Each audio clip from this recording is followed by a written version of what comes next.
अगर आपको लाइफ के हर फील्ड को समझना है तो इस पूरी दुनिया में सिर्फ एक ही किताब है जो आपको लाइफ के हर फील्ड का सटीक ज्ञान दे सकती है, और उस बुक का नाम है श्रीमद् भगवत गीता, वर्ल्ड की सबसे बेस्ट बुक। और इसी पवित्र ग्रंथ से मैं आज कुछ ऐसे विचार बताने वाला हूँ जो आपके लाइफ को एक नए डायरेक्शन में ले जाएंगे, के भटकते हुए मन को एक सही रास्ता दिखाएंगे। लेकिन उन विचारों को शुरू करने से पहले आप एक दो गहरी सांसें लें और अपना पूरा ध्यान मेरी आवाज पर रखें। इंसान हमेशा अपने भाग्य को कोसता है, यह जानते हुए भी कि भाग्य से भी ऊंचा उसका कर्म है जो कि स्वयं उसके अपने हाथों में है। जो व्यक्ति क्रोध करता है उसके मन में भ्रम पैदा होता है जिससे उसका बौद्धिक तर्क नष्ट हो जाता है और तभी व्यक्ति का धीरे धीरे पतन होने लगता है। वासना, क्रोध और लालच ये तीनों नर्क के दरवाजे हैं। जो व्यवहार आपको दूसरों से पसंद ना हो, ऐसा व्यवहार आप भी दूसरों के साथ ना करें। मनुष्य अपने हृदय से जो दान कर सकता है वो हाथों से नहीं कर सकता, और मौन रहकर जो कुछ वो कह सकता है वो शब्दों से नहीं कह सकता। परिवर्तन संसार का नियम है। समय के साथ संसार में हर चीज परिवर्तन के नियम का पालन करती है। जैसे अंधेरे में प्रकाश की ज्योति जगमगाती है, ठीक उसी प्रकार से सत्य की चमक भी कभी फीकी नहीं पड़ती। इसीलिए व्यक्ति को सदैव सत्य बोलना चाहिए। मनुष्य अपने जीवन में तब तक डरता रहेगा जब तक उस मनुष्य के जीवन के हर फैसले दूसरे करते रहेंगे। सदैव संदेह करने वाले व्यक्ति के लिए प्रसन्नता ना इस लोक में है और ना ही परलोक में। ज्यादा खुश होने पर और ज्यादा दुखी होने पर कभी भी निर्णय नहीं लेना चाहिए, क्योंकि यह दोनों परिस्थितियां आपको सही निर्णय नहीं लेने देती हैं। कोई भी मनुष्य जन्म से ही महान नहीं होता। महान बनने के लिए मनुष्य को महान कर्म भी करने पड़ते हैं। अगर आपको कोई अच्छा लगता है तो अच्छा वो नहीं बल्कि अच्छे आप हो, क्योंकि उसमें अच्छाई देखने वाली नजर आपके पास है। मन की शांति से बढ़कर इस संसार में कोई भी संपत्ति नहीं है। दूसरों पर भरोसा करना अच्छी बात है, पर कभी कभी भरोसा करने में भी सावधानी रखनी चाहिए, क्योंकि कई बार हमारे खुद के दांत भी हमारे जीभ को काट लेते हैं। किसी भी व्यक्ति को ना तो समय से पहले और ना ही भाग्य से अधिक कुछ मिलता है, लेकिन उसे पाने के लिए सदैव उसे प्रयत्नशील रहना चाहिए। जिस प्रकार दीपक में तेल समाप्त होने पर दीपक बुझ जाता है, ठीक उसी प्रकार मनुष्य के कर्म जब क्षीण होने लगते हैं तब उस मनुष्य का भाग्य भी नष्ट हो जाता है। जिस प्रकार अग्नि स्वर्ण को परखती है, उसी प्रकार संकट वीर पुरुषों को। कर्म वह फसल है जिसे इंसान को हर हाल में काटना ही पड़ता है। इसलिए हमेशा अच्छे बीज बोए ताकि फसल भी अच्छी हो।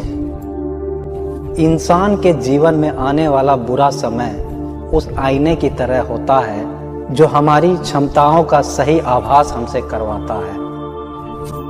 मन चंचल है और उसे नियंत्रित करना कठिन है, लेकिन अभ्यास से इसे वश में किया जा सकता है। जो मन को नियंत्रित नहीं करते उसके लिए वह शत्रु के समान कार्य करता है। कौन क्या कह रहा है और क्यों कह रहा है, इन सब से आप जितना दूर रहोगे जीवन में आप उतना ही खुश रहोगे।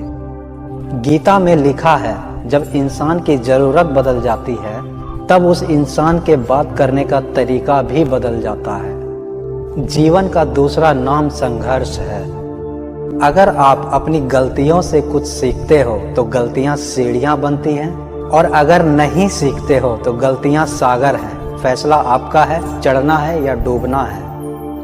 मैं कर सकता हूँ यह आत्मविश्वास है, लेकिन सिर्फ मैं ही कर सकता हूँ यह सोचना घमंड है।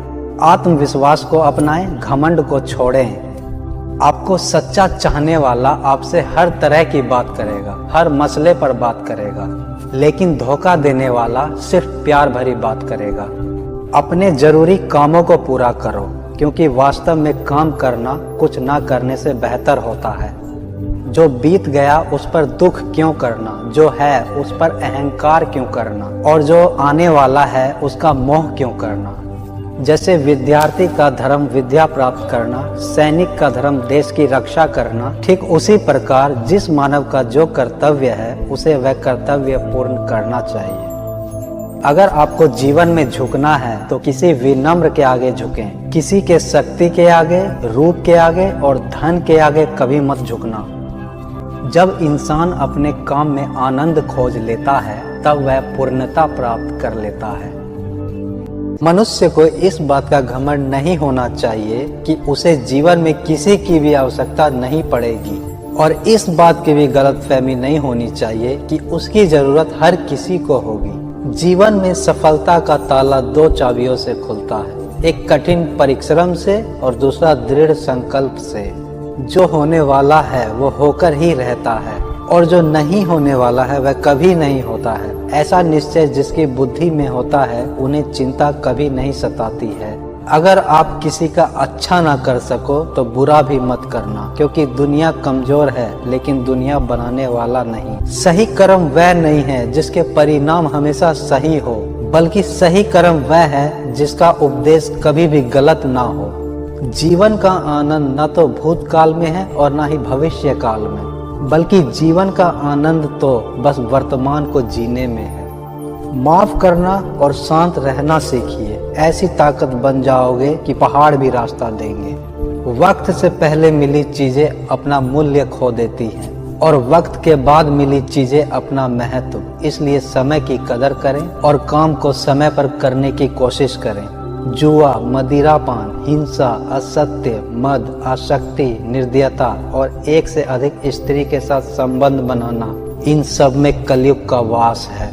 इंद्रियों के अधीन होने से मनुष्य के जीवन में विकार और परेशानियां आती हैं। भगवान श्री कृष्ण कहते हैं कि मैं इस संसार की सुगंध हूँ, अग्नि की ऊष्मा हूँ और समस्त जीवित प्राणियों का आत्म संयम हूँ। जब मन व्याकुल हो तब कोई निर्णय ना ले। भरे हुए मन से लिया गया निर्णय कभी सही नहीं होता। आप खाली हाथ आए थे और खाली हाथ ही चले जाओगे। जो बहुत कम खाता है या बहुत ज्यादा खाता है, जो बहुत कम सोता है या बहुत ज्यादा सोता है, उसके योगी बनने की कोई संभावना नहीं है। आप कितने भी अच्छे कर्म कर लो, लेकिन समाज सदैव आपके बुरे कर्मों को ही याद रखता है। इसलिए लोग क्या कहेंगे यह सोचने से बेहतर है कि आप अपना कर्म करें। सत्य कभी दावा नहीं करता कि मैं सत्य हूँ, लेकिन झूठ हमेशा दावा करता है कि सिर्फ मैं ही सत्य हूँ। आनंद मनुष्य के भीतर ही निवास करता है, परंतु मनुष्य उसे स्त्री में, घर में और बाहरी सुखों में खोज रहा है। और आखिरी विचार, भगवान ने जिसे संपत्ति दी है उसे गाय अवश्य रखनी चाहिए। इनमें से कौन सा विचार आप लोगों को पसंद आए हमें कमेंट करके जरूर बताएं। और इसी तरह की पॉजिटिव वीडियोस को देखने के लिए हमारे चैनल को सब्सक्राइब करके बेल आइकन को प्रेस कर दें। मैं मिलूंगा आपसे अगले वीडियो में, तब तक के लिए जय हिंद, जय भारत।